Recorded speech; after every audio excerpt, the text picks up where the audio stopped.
नमस्कार, स्वागत है आप सभी का। मैं हूं सौरभ शर्मा। आप देख रहे हैं कुरुक्षेत्र।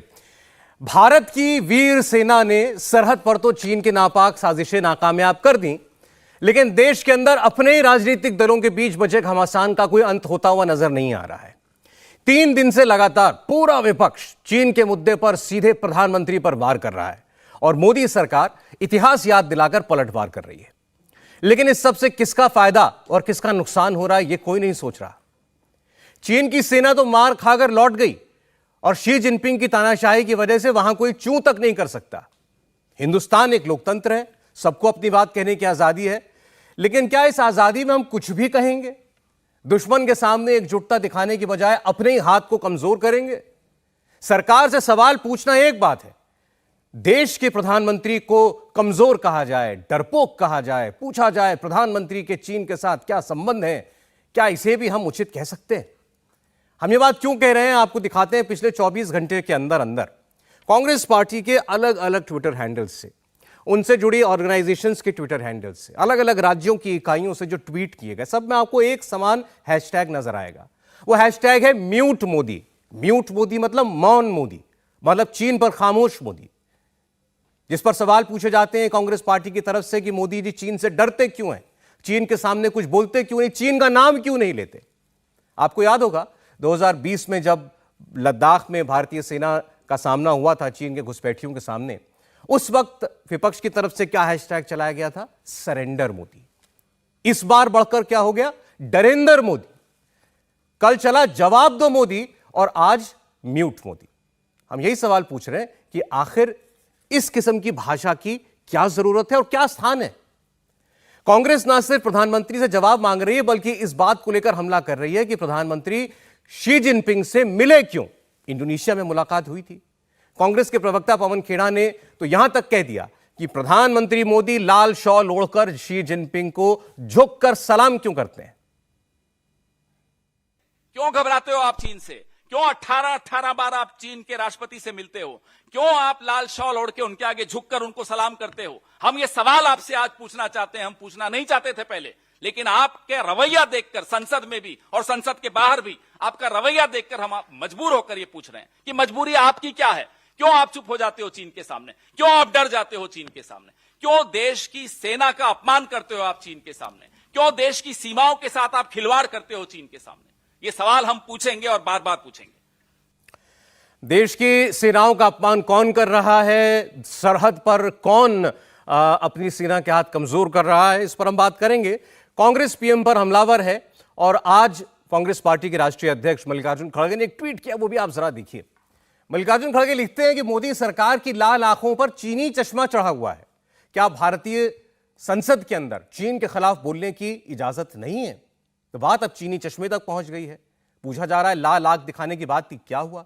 मल्लिकार्जुन खड़गे को जवाब दिया केंद्रीय राज्य मंत्री अश्विनी चौबे ने। उन्होंने कहा कि हमारी नहीं, विपक्ष की आंखों पर चीनी चश्मा चढ़ा है। वो और एक कदम आगे बढ़ गए। उन्होंने कहा कि ये लोग तो विलायती दूध पीकर बड़े हुए। मुझे लग रहा है कि ये चूंकि ये चीनी चश्मा पहने हुए और ये पूरा कहते हैं ना कि विलायती दूध खा करके ये लोग पैदा हुए हैं। ये पार्टी विलायती दूध के द्वारा चल रहा है। इनको तो कह रहे हैं कि मोदी जी की और सरकार की आंखों पे चीन का लाल चश्मा चढ़ा हुआ है। अरे भाई, ये तो विदेशी चश्मा ये लोग पहनते हैं, इनको पूछिए ना। हम तो स्वदेशी और आत्मनिर्भर भारत की ओर हम आगे बढ़ रहे हैं। ये विदेशी चश्मा ये चीन का हो या इटली का हो, ये उनसे पूछिए कि इटली और चीन का चश्मा कैसे वो पहन करके और सारा चीज़ उनको वही दिखाई पड़ रहा है। तो जरा स्वदेशी चश्मा पहने तब भारत का चीज़ दिखाई पड़ेगा। तो विपक्ष जवाब मांग रहा है, लेकिन जवाब जहां से आ रहा है उसे सुनने के लिए तैयार नहीं है। जैसे अरुणाचल प्रदेश के अंदर ये झड़प हुई, वहां के मुख्यमंत्री हैं पेमा खांडू, और केवल मुख्यमंत्री नहीं है, यांगत्से वो इलाका जहां पर चीनियों ने अतिक्रमण करने की कोशिश की, वहां के विधायक भी हैं और उन्होंने कहा कि अब बॉर्डर पर 1962 जैसे हालात नहीं है। पहले सरकार बैकफुट पर रहा करती थी हमेशा, मोदी सरकार ने हालात बदल दिए हैं। 62 का जो हालत है और अभी का जो हालत है, जमीन आसमान का फर्क है। 1962 में सेना का तैयारी या सेना का इस प्रकार से वहां पे पोजीशनिंग करना, बॉर्डर का जो खास करके अरुणाचल प्रदेश का जो मैटर है, उसमें आप लोग ऑन रिकॉर्ड पार्लियामेंट में भी आप लोग देख सकते हैं कि उस वक्त के जो देन डिफेंस मिनिस्टर ने क्या स्टेटमेंट दिया था कि गवर्नमेंट ऑफ इंडिया का उस वक्त में क्या स्ट्रेटेजी था। वो लोग हमेशा बैकफुट में ही रहा करता था। अभी देखिए कि हम लोग का जो स्ट्रेटेजी है कि अपना बॉर्डर एरिया को हम लोग डेवलपमेंट करना है, अपना लोगों को सेफ गार्ड करना है, क्योंकि अभी 62 के बाद में जो डेवलपमेंट हुआ और खास करके नरेंद्र मोदी साहब का टेन्योर में जो अभी लास्ट 8 इयर्स में जो डेवलपमेंट हुआ, not only in border areas, बाकी जितने भी जो हमारा जो राज्य है नॉर्थ ईस्ट में कुल मिला के 8 राज्य है, आप शहरों में जाके देखिए, वहां का इंफ्रास्ट्रक्चर देखिए, कनेक्टिविटी का पोजीशनिंग आप देखिए कि लास्ट 8 सालों में किस प्रकार से बदलाव आया है। मेहमान जुड़ गए हमारे साथ, आइए उन परिचय पहले आपका करा दें। प्रेम शुक्ला जी भारतीय जनता पार्टी से जुड़ रहे हैं। प्रेम जी आपका स्वागत है। अभय दुबे जी कांग्रेस पार्टी से हमारे साथ हैं। अभय जी का स्वागत है। स्टूडियो में हमारे साथ हैं प्रोफेसर कपिल कुमार, राजनीतिक विश्लेषक भी हैं, इतिहासकार भी हैं। प्रोफेसर साहब स्वागत है आपका। और कलीमुल हफीज साहब हमारे साथ हैं, AIMIM के प्रदेश अध्यक्ष हैं दिल्ली के। कलीम साहब आपका भी स्वागत है। अभय जी देखें, आज चौथा दिन हो गया है लगातार विपक्ष मांग उठा रहा है। ठीक है, आप चाहते हैं सरकार संसद के अंदर इस पर चर्चा कराए, आप क्लैरिफिकेशन चाहते हैं, रक्षा मंत्री ने जो बयान दिया उस पर ठीक है, लेकिन जो बाहर बातें की जा रही हैं कि प्रधानमंत्री की आंखों पर चीनी चश्मा चढ़ गया है, म्यूट मोदी, इससे पहले हुआ करता था सरेंडर मोदी, डरेंडर मोदी, अभी आपके एक नेता ने यह नाम भी दिया था। तो आज सवाल यह है कि आपकी सरकार से जो जवाबदेही आप चाहते हैं वो अपनी जगह पर है, ये सारी बातें कह करके सीधे प्रधानमंत्री के ऊपर यह आक्षेप लगा करके कि इनके चीन के साथ कोई संबंध है, इस वजह से ये चीन के खिलाफ नहीं बोलते, बल्कि आप तो कह रहे हैं ये चीन को क्लीन चिट देते हैं, तो क्या हम अपने देश का नुकसान नहीं कर रहे? सौरभ जी, अगर प्रतिपक्षी दल के लोग सरकार को सही रास्ता नहीं दिखाएंगे तो जब भी इतिहास लिखा जाएगा प्रतिपक्षी दलों को क्षमा नहीं किया जाएगा। सरकार पर अविश्वास पैदा क्यों हुआ? जानते हैं क्यों हुआ? जब 71 डेज का डोकलाम में स्टैंड ऑफ हुआ और सरकार ने यह बयान दिया 2017 में कि डिसंगेजमेंट हो गया है, दोनों सेना अपनी अपनी जगह चली गई, और आप लोगों ने भी कई कार्यक्रम किए कि वहां हमने सेना को, चीन की सेना को डरा कर भगा दिया, इत्यादि इत्यादि। उसके बाद 2018 में मार्च में 5 मार्च को ये निर्मला सीतारमण जी ने स्टेटमेंट दिया राज्यसभा में। क्या कहा उन्होंने कि उसी स्थान पर चीन ने परमानेंट मिलिट्री इंफ्रास्ट्रक्चर बना लिया, including sanitary post, trenches and helipads. फिर गलवान की गंभीर घटना घटी, हम अपेक्षा कर रहे थे कि देश को कम से कम सच बताया जाएगा। MEA ने जो सबसे पहला प्रेस स्टेटमेंट इशू किया उसमें उन्होंने इस बात को स्वीकार किया कि यूनिलैटरली चाइना ने स्टेटस को चेंज किया है। वहां पर हमारे विदेश मंत्री ने चीन के विदेश मंत्री से टेलीफोनिकली जब बात की तब भी इसी बात का जिक्र किया, जो प्रमाण मौजूद है वहां पर। मगर देश के प्रधानमंत्री जी ने ऑल पार्लियामेंट्री सभी राजनीतिक दलों की जो मीटिंग की, ऑल पार्टी मीटिंग, उसमें यह कह दिया कि ना वहां कोई आया है ना घुसा हुआ है। इतना ही नहीं, डिफेंस मिनिस्ट्री ने अपनी वेबसाइट पर यह डॉक्यूमेंट डाला था, इसका टाइटल है चाइनीज एग्रेशन ऑन LAC। उसने ये डाला था कि कोंगरांग नाला, गोगरा पोस्ट, नॉर्थ पेगांगसो, यहां सब जगह एग्रेशन, मतलब यहां सब जगह चीनी सेना अंदर घुसी। इस डॉक्यूमेंट को कुछ घंटों में ही हटवा दिया गया। हमें भरोसा था देश के रक्षा मंत्री जी पर, उन्होंने फरवरी 2021 में सदन में यह बयान दिया कि चीन से हम कई दौर की वार्ता कर चुके हैं और अब डिसंगेजमेंट होगा। तब सब लोगों ने कहा था कि कैलाश रेंजेस को खाली मत कीजिए, चीन सिर्फ हमसे कैलाश रेंजेस को खाली कराने के लिए चाल चल रहा है जी। नहीं माने। आज सच्चाई क्या है? आज सच्चाई यह है कि जो एक बस आखिरी 10 सेकंड में मैं कंक्लूड करूंगा, जो फिंगर एरिया में धनसिंह थापा पोस्ट, तो धनसिंह थापा पोस्ट हमारी फिंगर 3 से लेकर 8 तक, जो LAC के हमारे हिस्से में जहां पेट्रोलिंग करते थे वहां पर नया बफर जोन बना दिया। जो आप जानते हैं कोंचेक स्टैंजी, जो डिप्टी मिनिस्टर है लद्दाख के, वो ट्वीट कर रहे हैं कि 50 साल से जो पोस्ट हमारी थी वहां पे हॉट स्प्रिंग्स और गोगरा पोस्ट में पेट्रोलिंग पॉइंट 14, 15, 16, वहां 50 किलोमीटर का बफर जोन बना दिया है। उससे भी गंभीर घटना यह है कि दौलत बे गोल्डी जो विश्व की सबसे ऊंची एयर स्ट्रिप है उसके नीचे वाई जंक्शन तक भारत की सीमा के अंदर 18 किलोमीटर। भाई जी, आप ये कहना चाहते हैं कि लद्दाख पर सिर्फ प्रधानमंत्री सीधे प्रधानमंत्री झूठ बोल रहे थे, इसलिए आपको यकीन नहीं है कि अरुणाचल में भी जो बताया जा रहा है वो सच है? सुन लिए, अब मेरी बात सुनिए ना।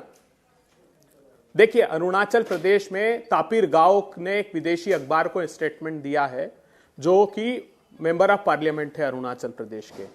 उन्होंने ये बताया है कि 20 सैनिक घायल हुए और 6 गंभीर अवस्था में हैं। हम तो रक्षा मंत्री जी पर विश्वास करना चाहते हैं, पर रक्षा मंत्री जी बताइए, क्यों अमेरिका का पेंटागन अमेरिकन कांग्रेस को रिपोर्ट देता है कि चीन ने पूरा का पूरा विलेज अरुणाचल प्रदेश में बसा लिया है? क्यों तापिर गांव पार्लियामेंट में खड़े हो कर कहता है कि अगला डोकलाम अरुणाचल में होगा? 40 जी, मैं अभी जो विषय हमारे सामने उस पर बात करूं, आप लद्दाख पर ले गए थे बात को, लेकिन अरुणाचल प्रदेश की बात है ना इस बार। तो आपने तापिर गांव का जिक्र किया, वहां के मुख्यमंत्री भी कुछ कह रहे हैं। भारत सरकार ने क्या झूठ बोला, मैं ये जानना चाहता हूं आपसे। क्या रक्षा मंत्री ने ये नहीं कहा कि झड़प हुई? उन्होंने ये नहीं कहा कि भारत के कुछ जवान घायल हुए और चीन के भी जवान घायल हुए? संख्या नहीं बताई गई। आप तापिर गांव का उदाहरण दे रहे हैं, तापिर गांव ने 20 संख्या बता दी, या अस्पताल में कितने भर्ती हैं ये बता दिया। क्या इस बात से भारतीय सेना ने या सरकार ने इनकार किया है? भारत की भूभागीय अखंडता को लेकर सत्ता पक्ष, विपक्ष, समूचा देश का एक एक बच्चा बेहद चिंतित है, इसमें कोई संदेह नहीं जी। तो सदन में इस बात पर चर्चा कराने से क्या आपत्ति सरकार को है कि क्यों डोकलाम की घटना के बाद भूटान से चाइना ने। चलिए ठीक है, मैं आपकी बात का जवाब लेता हूं। आप कह रहे हैं सरकार अगर खुले दिल से चर्चा करा लेगी, आपको कॉन्फिडेंस में ले लेगी, तो उसके बाद आप ये सारे जो हमले हैं ये बंद हो जाएंगे। रास्ता ही मिलेगा नहीं, ये जो आगे का रास्ता मिलेगा, ये जो सर वो ठीक है, लेकिन क्या तब आप प्रधानमंत्री पर यकीन करना शुरू कर देंगे? तब प्रधानमंत्री को नरेंद्र मोदी और सरेंडर मोदी नहीं कहेंगे? सवाल ये भी है। ये अगला हिस्सा आता हूं इस पर मैं। पहले प्रेम शुक्ला जी, आज कांग्रेस पार्टी की तरफ से यह भी याद दिलाया गया कि 1962 में तो पूरा युद्ध चल रहा था, तब उस वक्त के विपक्ष के नेताओं ने यह कहा कि चर्चा होनी चाहिए। नेहरू जी से कहा कि आप इन हाउस चर्चा करा लीजिए, इसकी बाहर हम देश को सब कुछ बताने की जरूरत नहीं है। लेकिन नेहरू जी ने कहा नहीं, ये सरहद का मामला है, देश की सुरक्षा से जुड़ा मामला है, पूरे देश के सामने होगी जो चर्चा होगी। और उसमें 150 से 160 से ज्यादा सांसदों ने अपनी बात रखी थी। आज क्यों नहीं हो सकता? ये कभी भी हो सकता है। भारतीय जनता पार्टी ने कभी मना ही नहीं किया, लेकिन एक संसदीय प्रक्रिया के तहत होगा। दूसरी बात, अब जब ये कह रहे हैं कि आदरणीय रक्षा मंत्री जी स्वयं संसद में खड़े होकर कह रहे हैं कि 1 इंच भूमि भी भारतीय भूभाग का चीन ने आदरणीय नरेंद्र मोदी जी के कार्यकाल में नहीं कब्जा किया है, और इसके प्रमाण हैं। फिर भी एक, चूंकि चीन से चंदा पाने वालों का एक अपना दुष्प्रचार का उनका कार्य भी है। और ये कौन लोग हैं? अभी 2008 में 250 किलोमीटर चुमुर क्षेत्र में चीन घुस आया। भारतीय जनता पार्टी लगातार मांग करती रही, कितनी बार चर्चा कराया भैया दुबे जी, डॉक्टर मनमोहन सिंह ने कितने बयान दिए, एक भी बयान नहीं दिया। जोरावर किला पर कब्जा कर लिया, ऑपरेशन पॉइंट बना लिया। जोरावर किला भारत का रहा है ऐतिहासिक तौर पर, 2012 में कब्जा हुआ। एक बयान मुंह से डॉक्टर मनमोहन सिंह के बकार नहीं फूटी। और ऊपर से AK एंटनी कह रहे थे कि हमको तो बॉर्डर एरिया में चीन के रोड इंफ्रास्ट्रक्चर बनाने नहीं चाहिए, हमारी यही पॉलिसी है। आपने, चूंकि आपके ऊपर 38,000 किलोमीटर पंडित जवाहरलाल नेहरू के कार्यकाल में, फिर डॉक्टर मनमोहन सिंह के कार्यकाल में, कुछ राजीव गांधी के कार्यकाल में आपने भूमि गंवाई है, तो आपके ऊपर ये जो आपकी गलतियां हैं उसका बैगेज है। आप वो बैगेज दूसरों पर ढकेलना चाहते हैं। आप जानते हैं कि आज जो है गलवान में हमारे बलवान चीन के सैनिकों को दुस्साहस करने पर मौत के घाट उतारने का साहस रखते हैं। तवांग में वो अगर दुस्साहस करते हैं तो दौड़ा दौड़ा कर उनको मारा जाता है। ये आज का भारत है, डॉक्टर मनमोहन सिंह का भारत नहीं कि जोरावर किला कब्जा हो गया, मुंह से बकार नहीं फूटा।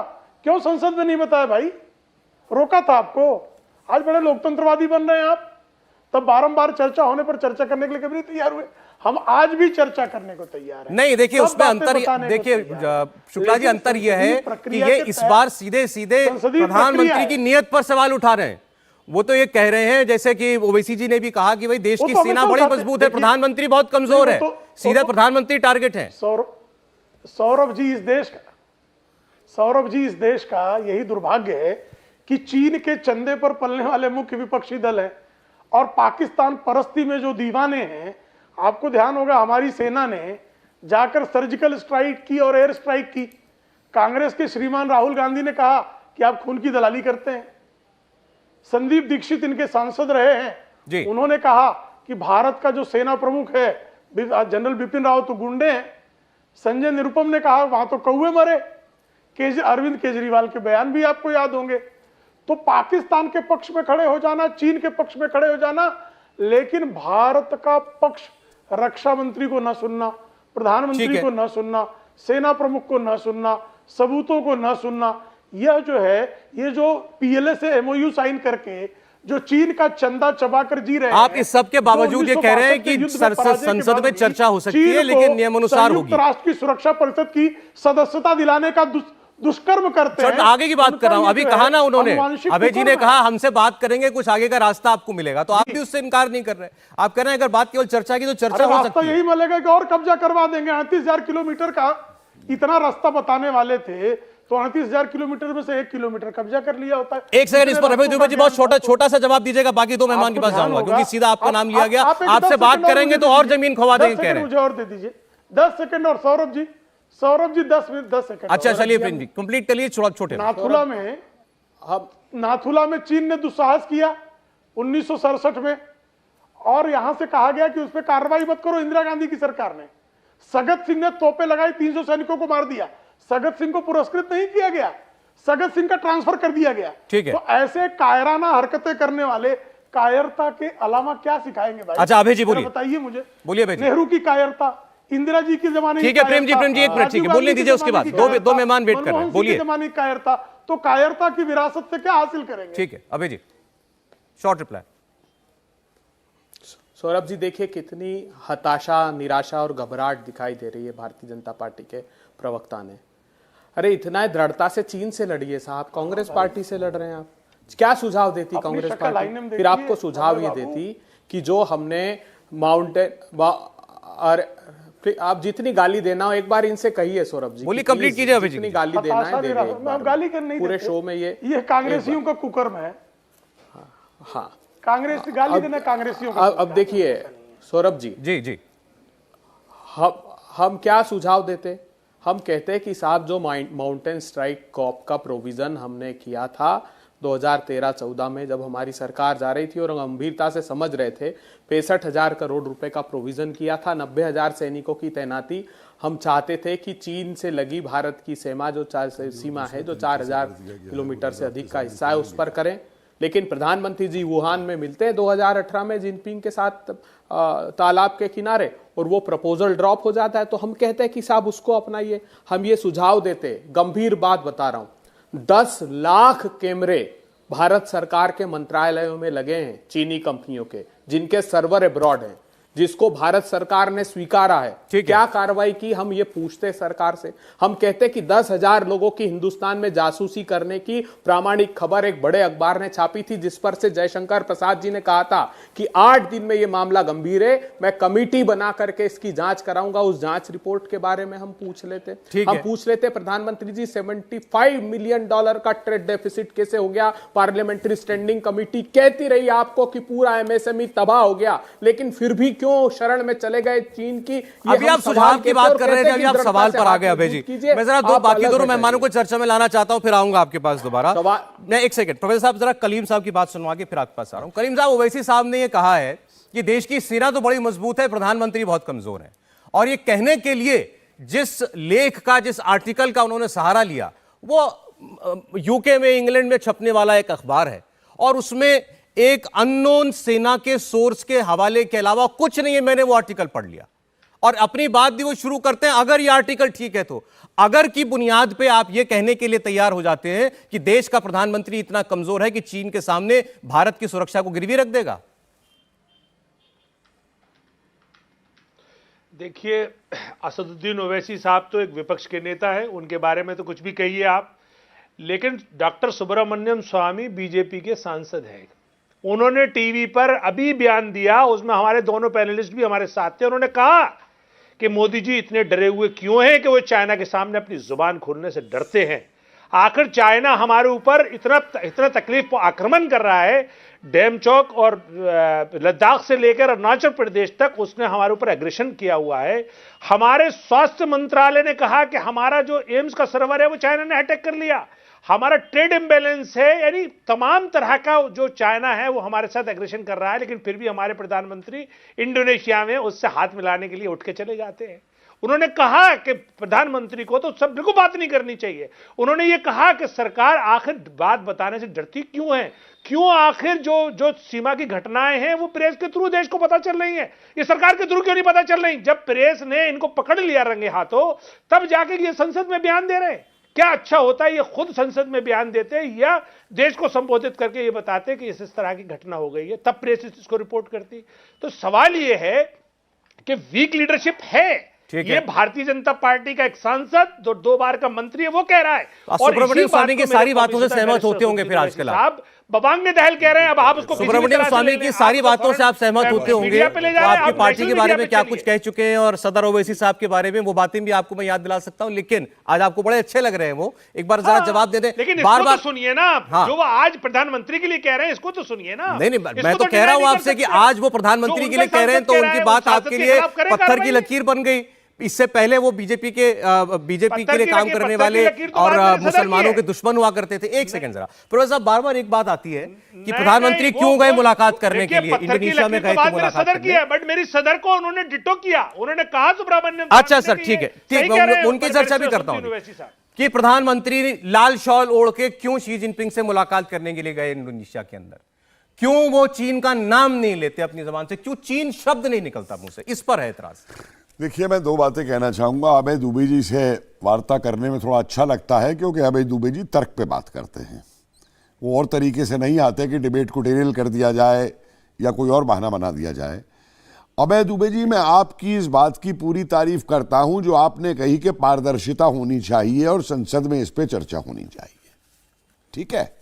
अब मेरा आपसे एक सवाल है, आपकी अपनी पार्टी चीन से संबंधों को लेकर के कितनी पारदर्शी है, इसका मुझे जवाब चाहिए होगा।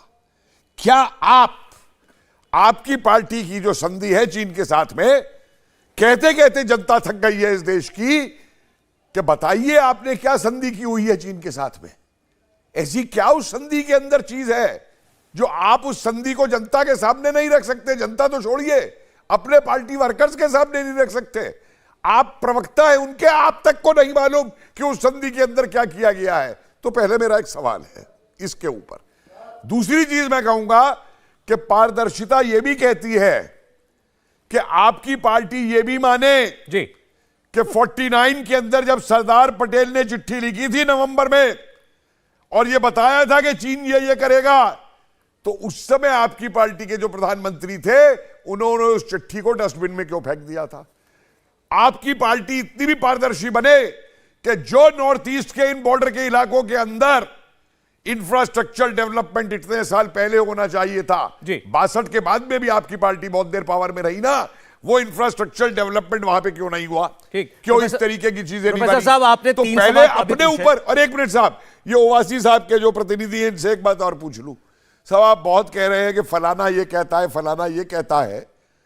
क्या कहने से इतिहास बदलता है या कहने से इतिहास बनता है? मैं अगर आज ये कहूं कि भारत का मुसलमान तो भारत के पीछे खड़ा है, ओवैसी साहब क्यों जाकर के पाकिस्तान की चमचागिरी करते हैं, तो आप मान लेंगे मेरी बात को? अच्छा, चले, ठीक। आप देख रहे हैं कुरुक्षेत्र, बात हो रही है चीन के साथ जो हमारे हालात बने हुए। अरुणाचल प्रदेश में चीन की जो कोशिशें रहीं, जो साजिशें रहीं, उनको सेना ने नाकाम किया सरकार पर, लेकिन सवाल अभी भी खड़े किए जा रहे हैं लगातार, और सीधे प्रधानमंत्री नरेंद्र मोदी की नीयत पर सवाल खड़े किए जा रहे हैं। प्रेम शुक्ला जी, अभय दुबे जी, कलीमुल हफीज साहब, प्रोफेसर कपिल कुमार हमारे मेहमान है।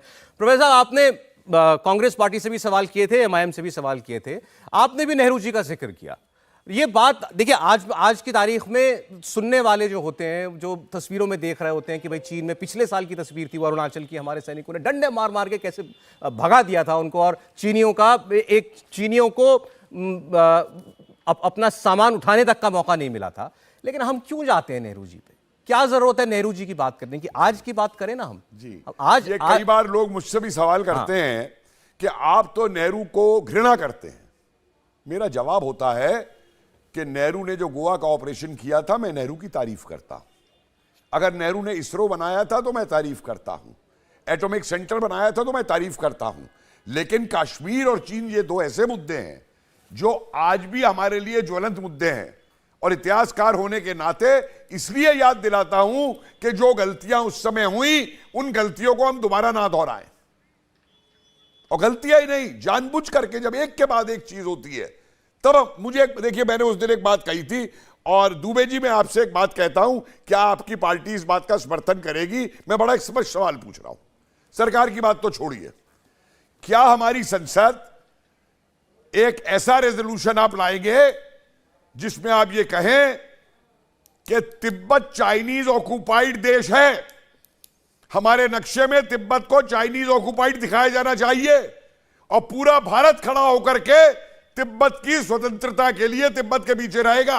नहीं, फिर मेरा आपसे सवाल है सर, ये सवाल कांग्रेस से क्यों, ये सवाल सरकार से क्यों? मैंने तो पहले कहा, मैं सरकार की बात तो है ही है, मैं तो पूरी पार्लियामेंट कह रहा हूं, मैं देश को एक होकर के ये बात कहने की बात कह रहा हूं कि सारा देश एक होकर के क्यों नहीं कह सकता कि तिब्बत जो है वो ऑक्युपाइड। अच्छा, मैं आपकी बातों का जवाब लेता हूं एक एक करके। पहले इतना बता दीजिए कि जो इल्जाम लगाए जा रहे हैं कि जैसे भारत सरकार और खुद देश के प्रधानमंत्री नरेंद्र मोदी जानबूझकर देश से कुछ छुपा रहे हैं, या चीन के साथ कोई ऐसी डील की हुई है जिसकी वजह से हम चीन को बदनाम नहीं होने देने चाहते दुनिया के सामने। देखिए, मैं एक बात का जवाब दूंगा, शायद ये पहली बार हुआ है और उसको डिक्लेयर भी किया गया है कि सेना को एक खुला हाथ दिया गया है कि अगर हम पे कोई अतिक्रमण होता है तो सेना उसका जवाब दे। और सेना को कैसे जवाब देना है, कहां जवाब देना है, कितने हजार फीट पे जवाब देना है, उसके लिए सेना सक्षम है, ना कि कोई राजनीतिज्ञ उसको बताए कोई इंटरफेरेंस नहीं है, क्यों आ गए, 5000 फीट क्यों आ गए, कहां तक घुस गए। सेना को जो करना है कर रही है। देखिए सौरभ जी, मैं पहले तो ये स्पष्ट कर दूं कि जब कैलाश रेंजेस का विषय था, जब हमने अचीव कर लिया था, हमारा डोमिनेशन था, तब सारे रक्षा के विशेषज्ञ, सेना का भी यही अभिमत था कि हमको ये एरिया खाली नहीं करना चाहिए जो एलएसी के हमारे हिस्से में था। लेकिन जो डिप्लोमेटिकली डील किया गया, जब 6-7वें दौर की वो चर्चा थी, उस समय सरकार ने तय किया कि उसको खाली कर दे, तो ये तो सेना का निर्णय नहीं था, जहां तक मेरी समझ है। हो सकता है मेरी समझ गलत हो, लेकिन क्या ये छोटे उद्देश्यों को लेकर आरोप, जैसे इन्होंने कहा, भारतीय जनता पार्टी भी कहती कि राजीव गांधी फाउंडेशन में पैसा ले लिया 5-6 में, तो रजिस्ट्रार जनरल के यहाँ ऑडिटेड बैलेंस शीट रखी होती है। राजीव गांधी फाउंडेशन का इंटेंशन पता है, उसमें डिक्लेयर किया हुआ है हमने कि हम दिव्यांगों को, बेसहारा बच्चों को शिक्षा के लिए ये योगदान देते हैं। क्या मैं ये कहूं, जब BJP legislator takes lesson at school run by communist party of China, जी 13 चुने हुए प्रतिनिधि भारतीय जनता पार्टी के कम्युनिस्ट पार्टी ऑफ चाइना के स्कूल में शिक्षा लेने जाते हैं, तो मैं अपने छोटे इरादे ये परिलक्षित कहकर नहीं करता कि ये राष्ट्रद्रोह कर रहे हैं। जब ये ट्वीट करते हैं भारतीय जनता पार्टी ऑफिशियली कि Communist party of China and BJP have done numerous work in social field, this why there is a tremendous similarities between two parties, वो कहते हैं बहुत ज्यादा समानता है कम्युनिस्ट पार्टी ऑफ चाइना में और भारतीय जनता पार्टी में, तो ये कह दूं कि राष्ट्रद्रोह कर रहे हैं। नहीं, अभय जी, ऐसा नहीं है कि आप कह नहीं रहे, आप कह रहे हैं। इनको मैं तो आपकी पार्टी की आज की प्रेस कॉन्फ्रेंस का ये नोट लेके आया हूं। सुनिए, मुझे एक सेकंड जवाब देना। अभी एक बात बोलिए, जब आपकी पार्टी ये कहेगी कि आप 18 बार चीन के राष्ट्रपति से क्यों मिलते हैं, प्रधानमंत्री बताइए, प्रधानमंत्री बताइए आप चीन से डरते क्यों हैं, प्रधानमंत्री आप बताइए कि आप चीन के राष्ट्रपति के सामने झुककर सलाम क्यों करते हैं, जब आप ये भाषा इस्तेमाल करेंगे तो ये और क्या कहेंगे आपके लिए? देखिए सौरभ जी, इसमें एक बात साफ कर दूं, जो आपने पहले भी पूछा कि क्या ऐसा क्या समझौता कर लिया चीन से कि नहीं। हमारे देश के प्रधानमंत्री, ऐसा कोई समझौते का प्रश्न नहीं है, डरने का नहीं, वो छवि का है, सिर्फ वो अपनी छवि खराब होने से डरते हैं। जिस दिन ये भय प्रधानमंत्री जी में से निकल जाएगा कि इन चीजों से मेरी छवि खराब नहीं होगी, तब वो पक्ष प्रतिपक्ष सब मिलकर दृढ़ता से सामना करेंगे। चले एक मिनट, एक बार प्रेम शुक्ला ही जवाब देते हैं इस बात का। पार्लियामेंट्री स्टैंडिंग प्रधानमंत्री अपनी छवि को लेकर कॉन्शियस है, सारे एमएसएमई तबाह कर दिए चीन के इंपोर्ट। आज जिस लेख का हवाला, को ये कह के कि तुम्हें जूते मार के निकाल दिया जाएगा 5 साल बाद, राहुल गांधी अपनी छवि बना रहे हैं देश में, क्या भाषा है? कि जिनको सैनिक बनाया गया उनको हमारा ये ऑपोजिशन का लीडर कह रहा है कि तुम्हें सेना से 5 साल बाद जूते मार के निकाल दिया जाएगा। ऐसी छवि बना रहे हैं राहुल गांधी अपनी। अरे एक मिनट, आज ओवैसी साहब ने जिस आर्टिकल का हवाला दिया है उसमें भी प्रेम शुक्ला ने यही तर्क लिखा है।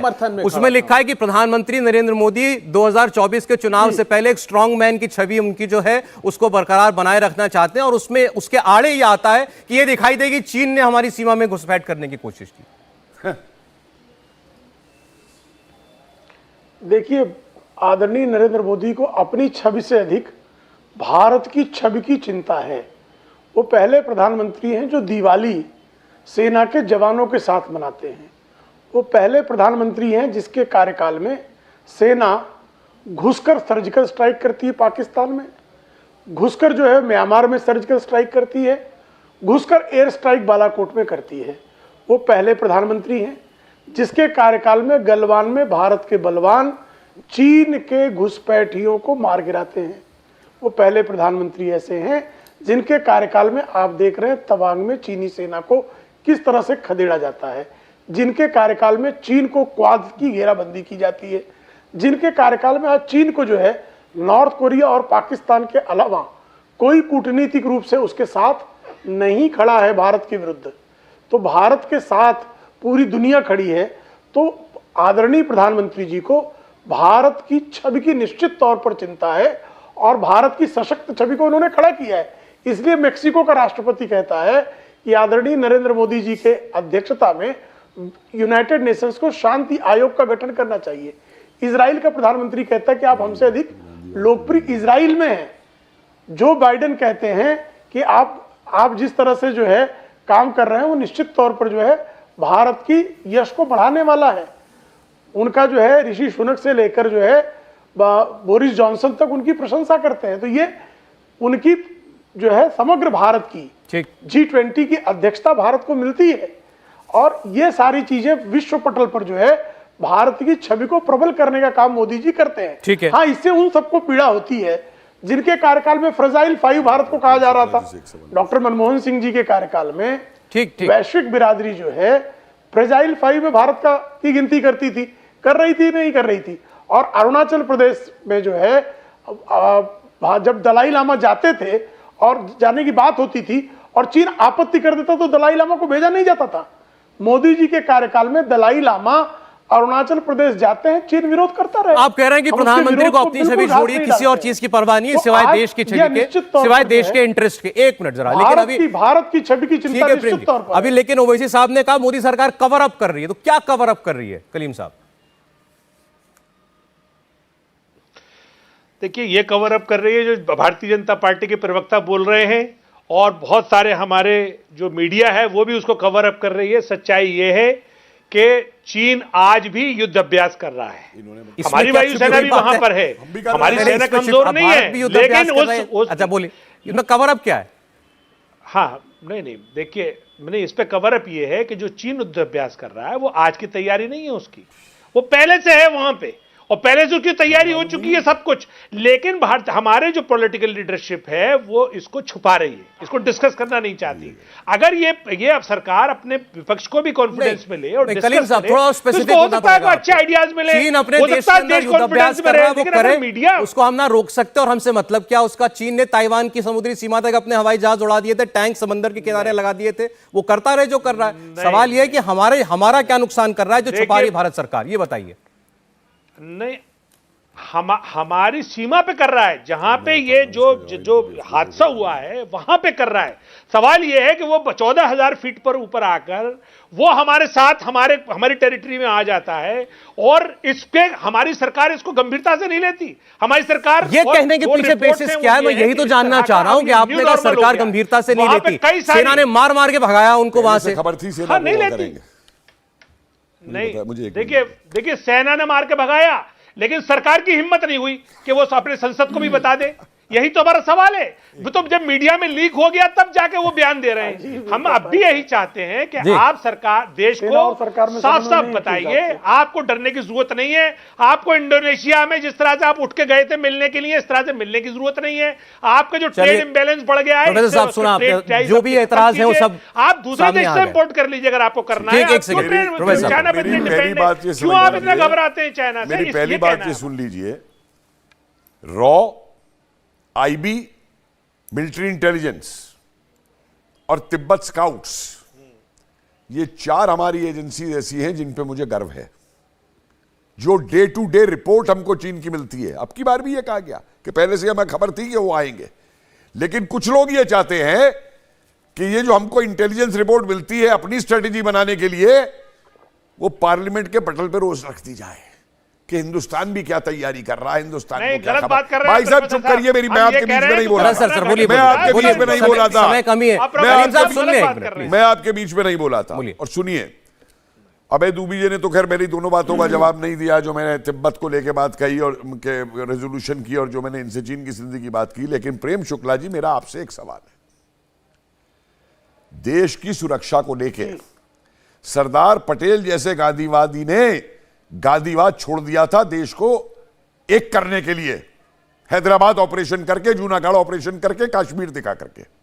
लाल बहादुर शास्त्री जैसे गांधीवादी ने सन 65 के अंदर लाहौर की तरफ बॉर्डर खोल दिया था, इंटरनेशनल सारी दुनिया चकित हो गई थी। मैं ये जानना चाहता हूं कि बीजेपी चीन और पाकिस्तान से डील करने के लिए इस गांधीवाद को कब छोड़ेगी? अच्छा ठीक, एक सेकंड, आपको लगता है ये गांधीवाद को फॉलो करना गलत है इस वक्त जिस दिशा में? बिल्कुल गलत है। अच्छा ठीक, हमें सुदर्शन चक्र चाहिए। चरखा तो तब भी चल रहा था। छोटा जवाब दीजिए प्रेम जी, मैं बिल्कुल समय खत्म हो चुका मेरे पास। देखिए कपिल कुमार जी, अगर एयर स्ट्राइक घुसकर बालाकोट में किया जाता तो गांधीवाद नहीं है।